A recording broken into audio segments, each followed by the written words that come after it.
आज की इस क्लास में मुताला करेंगे बच्चों हमारी दरसी किताब ख़ियाबान उर्दू के सबक नंबर 11 का, जिसका उन्वान है प्रीत है मन का रोग। बच्चों ये गीत है जो एहसान दानिश ने लिखा है। यहाँ आप तस्वीर देख रहे हैं, ये एहसान दानिश हैं और उर्दू अदब में इनको शायर मज़दूर के नाम से जाना जाता है। शायर मज़दूर के नाम से इसलिए क्योंकि आपकी शायरी का बेशतर हिस्सा मज़दूरों के ऊपर है। मज़दूरों के मामलात को आपने अपनी शायरी और नज़मों के ज़रिए नमूदार किया है, सामने लेकर आए हैं।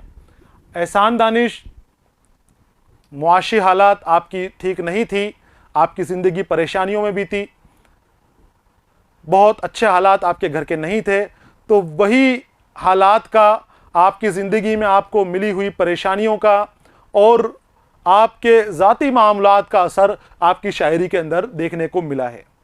एहसान दानिश, मैंने आपको बताया कि मज़दूरों के लिए शायरी करते थे। मज़दूरों के लिए शायरी इसलिए करते थे क्योंकि आपकी ज़िंदगी का एक बहुत बड़ा हिस्सा मज़दूरों के साथ ही मज़दूरी करने के अंदर भी बीता है।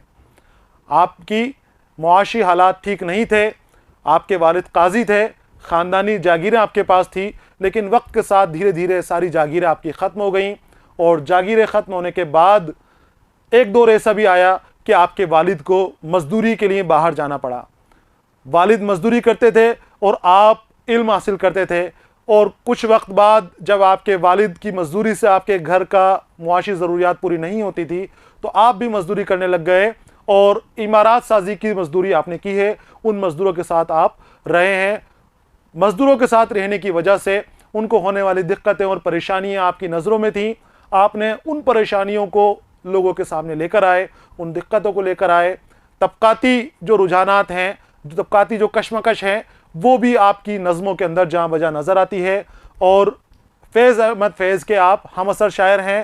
तरक्की पसंद शायरी के भी आप हामी थे और तरक्की पसंद शायरों में आपका शुमार होता था।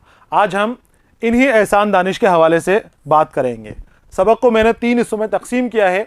पहले हिस्से के अंदर हम एहसान दानिश का तारुफ हासिल करेंगे, दूसरे हिस्से में हम गीत प्रीत है मन का रोग का मुताला करेंगे और तीसरे हिस्से के अंदर हम इस गीत के ऊपर मुबनी सवालातों के जवाबात हासिल करेंगे। तो शुरू करते हैं हम सबक का पहला हिस्सा।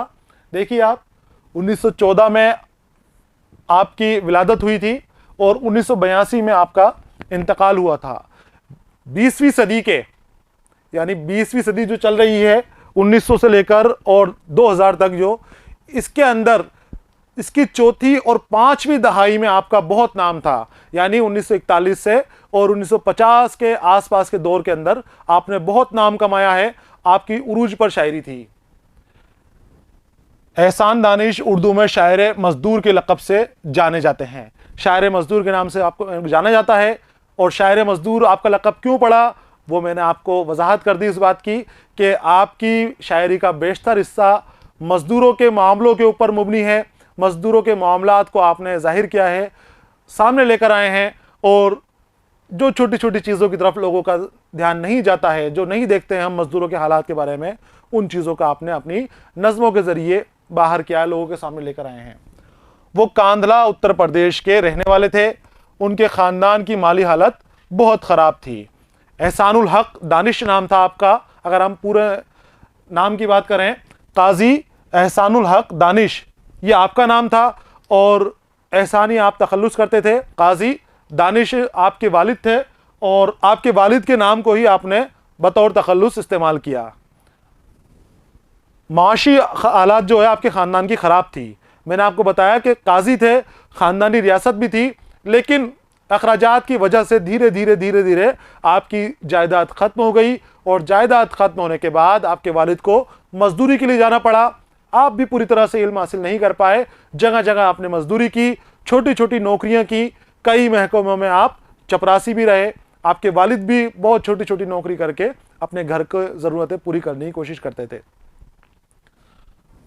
उनकी तालीम बहुत मामूली हुई है, लेकिन मुताले का शौक़ उनमें बचपन से था। यह आपका बड़ा शौक़ था, किताबों के शौकीन थे आप। आपने ख़ुद की एक लाइब्रेरी बना ली थी जहाँ पर आप मुताला करते थे और उन मुतालों के ज़रिए ही आपने शायरी के मैदान में ये कारनामे अंजाम दिए हैं।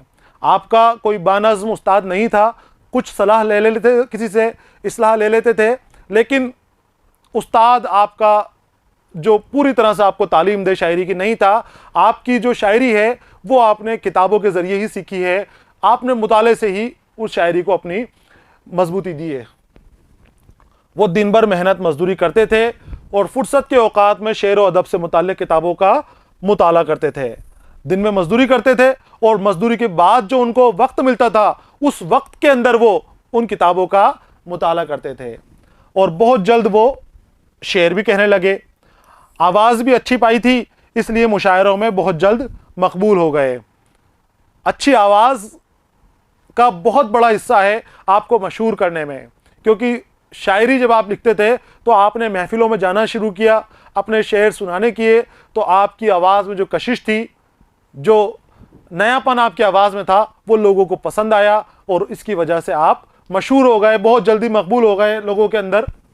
उन्होंने ज़िंदगी का बड़ा हिस्सा लाहौर में गुजारा और आहिस्ता आहिस्ता अपने वक्त के मुमताज़ उस्तादों में शुमार होने लगे।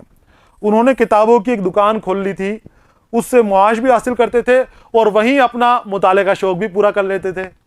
वहीं वक्त भी अच्छा गुजरता था, पैसा भी आ रहा था किताबों की दुकान खोलने से, जो लाइब्रेरी थी इनकी, और उसी से वो माशी ज़रूरियात भी पूरी करते थे और अपने जहनी ज़रूरियात भी उस लाइब्रेरी से पूरी हो जाती थी।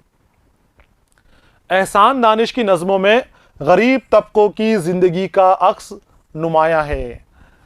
जो भी शायर है, जो ज़िंदगी के उसके तजुर्बात हैं, उन तजुर्बात का अक्स उसकी शायरी में ज़रूर नज़र आता है।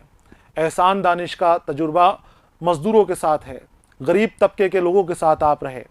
नीचे जो छोटे लोग रहते हैं, बहुत छोटे मजदूरी करते हैं और उनके लिए सही ढंग से उनको घर भी मुहैया नहीं है, उनको रोटी के लिए भी बहुत मशक्क़त करनी पड़ती है, उस तरह के लोगों के साथ आप रहे, तो वहीं की आपने शायरी में अक्कासी की, उन्हीं लोगों की ज़िंदगी की अक्कासी आपकी शायरी में नज़र आती है।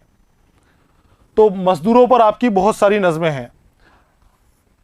अंदाज में जज्बातियत का रंग गालिब है, नवाए कारगर, चिरागा और आतिश खामोश उनके मशहूर मजमूए हैं। इन मजमूओं के नाम आपको लिख लेने हैं, नोट कर लेने हैं। उनकी ज़बान बिलअमूम सहल और रवां है, आम लोगों के मुताबिक जैसी आवाम को समझ में आती है उस तरह की आपकी ज़ुबान है। आसान ज़ुबान में आप बात करते थे और ज़ुबान में आप हिंदी अल्फाज का भी बखूबी इस्तेमाल करते थे। देखिए, हिंदी बोलचाल के लफ्ज़ों को बहुत खूबसूरती से बरतते हैं। हम जिस गीत का मुताला करेंगे आगे आने वाला है, तब आप देखोगे कि हिंदी अल्फाज को कितनी खूबसूरती से आपने इस्तेमाल किया है। कुछ गीत हिंदी भाषा में भी लिखे हैं आपने, उनके रूमानी नज़में बहुत पसंद की जाती हैं। इश्क व मोहब्बत वाली जो नज़में हैं आपकी, वो बहुत मशहूर हैं। उनमें सुबह बनारस और बीते हुए दिन ख़ास तौर पर काबिल ज़िक्र हैं। ये बच्चों, एहसान दानिश की ज़िंदगानी के हवाले से मुख्तसर मालूमात मुकम्मल हो गई है।